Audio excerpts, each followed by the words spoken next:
Nama saya Mutiara Diarita Putri Kalila dari kelas 12 MIPA 3. Pada kesempatan kali ini, saya akan melaporkan hasil dari praktikum koersi pada paku yang telah saya lakukan 5 hari terakhir.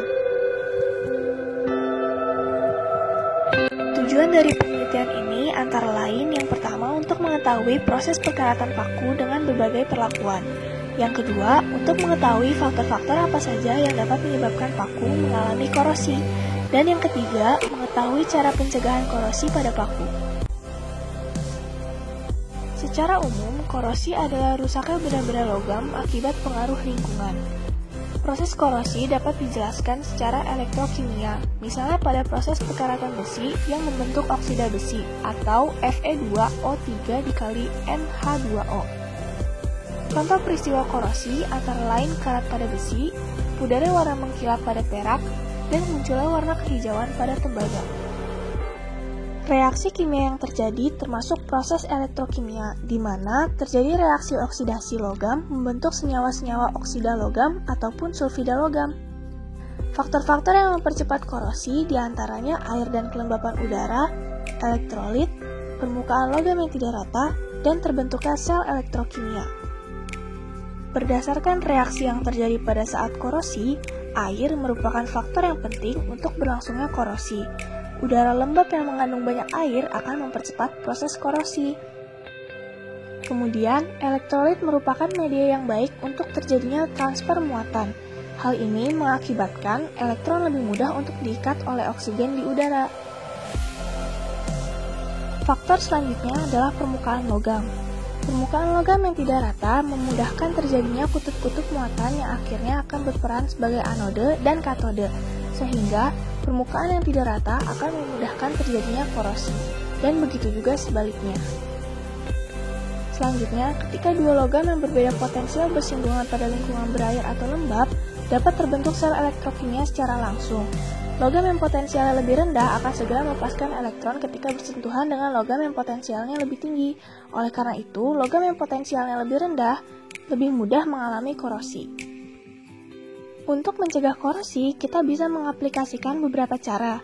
Yang pertama, mengontrol atmosfer agar tidak lembab dan banyak oksigen. Yang kedua, mencegah logam bersinggungan dengan oksigen di udara dengan mengecat, memberi minyak, galvanisasi, electroplating, dan cerardizing. Dan yang ketiga, bisa dilakukan dengan melakukan perlindungan katodik. Selanjutnya, alat dan bahan yang dibutuhkan antara lain gelas plastik 6 buah, paku 6 buah, amplas, cuka, minyak, air biasa, air panas, larutan garam dengan setengah gelas air dan 1 sendok garam, dan lembaran plastik. Langkah pertama, rendam paku di amplas dengan amplas yang telah disiapkan sebelumnya.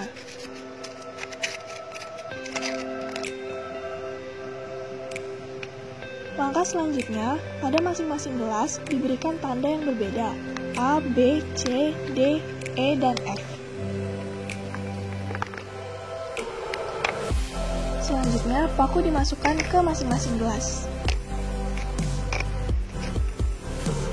Selanjutnya, gelas A diisi dengan air biasa.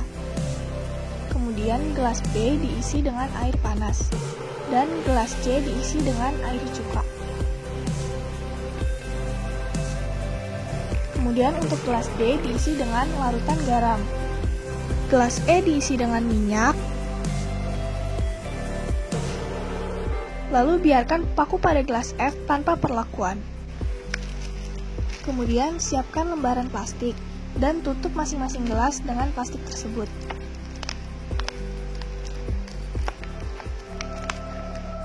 Setelah semuanya selesai, dilakukan pengamatan pada masing-masing paku di tiap gelas selama 5 hari. Setelah dilakukannya pengamatan selama 5 hari, didapatkan data pengamatan sebagai berikut.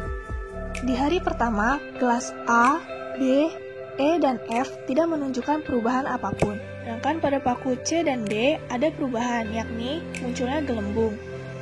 Kemudian pada hari kedua, pada gelas B, E, dan F tidak ada perubahan. Sedangkan pada gelas A muncul sedikit karat, kemudian pada gelas C, air berubah menjadi oranye dan lumayan berkarat. Kemudian pada gelas D juga muncul sedikit karat. Kemudian pada hari ketiga, pada gelas B, E, dan F juga tidak ada perubahan. Sedangkan pada gelas A, perkaratannya mulai semakin banyak. Kemudian pada gelas C, air berubah menjadi merah bata dan sangat berkarat. Dan pada gelas D, perkaratannya semakin bertambah dan lebih berkarat daripada air yang biasa. Kemudian pada hari keempat dan kelima, tidak ada perubahan dari hari sebelumnya pada setiap gelas, dari gelas A sampai gelas F. Dari hasil pengamatan, larutan yang paling cepat mengalami korosi adalah larutan cuka pada gelas C, diikuti dengan larutan garam pada gelas D. Hal ini sejalan dengan teori di mana larutan yang mengandung asam dan garam mengakibatkan elektron lebih mudah untuk diikat oleh oksigen di udara, sehingga semakin suatu larutan banyak mengandung asam atau garam, semakin mudah juga untuk terjadi korosi. Kemudian, pada paku yang berlapis minyak pada gelas E dan paku tanpa perlakuan pada gelas F, tidak terjadi korosi sama sekali. Hal ini juga sejalan dengan teori di mana minyak dapat memperlambat korosi karena mencegah logam bersinggungan dengan oksigen di udara. Sedangkan, paku pada gelas F tidak mengalami korosi karena tidak bersinggungan sama sekali dengan air dan hampir tidak bersinggungan dengan oksigen karena tertutup oleh plastik. Pada pengamatan ini, paku yang dimasukkan ke dalam air panas pada gelas B tidak mengalami korosi. Hal ini tidak sesuai dengan teori di mana seharusnya semakin tinggi temperatur, maka semakin mudah terjadinya korosi. Menurut analisa saya, ada kemungkinan ketika air panas dituang ke dalam gelas plastik, bahan kimia penyusun plastik meluruh dan melapisi paku, sehingga justru menghambat terjadinya korosi. Kesimpulan yang dapat diambil dari pengamatan ini yaitu korosi dapat lebih cepat terjadi pada media dengan kadar elektrolit tinggi, bersinggungan dengan air dan oksigen, serta temperatur yang tinggi. Sedangkan logam yang terlapisi minyak cenderung mengalami korosi yang sangat lambat. Sehingga, untuk memperlambat proses terjadinya korosi, kita bisa menghambat logam bersinggungan langsung dengan air dan oksigen. Salah satu caranya yaitu melapisi logam dengan minyak.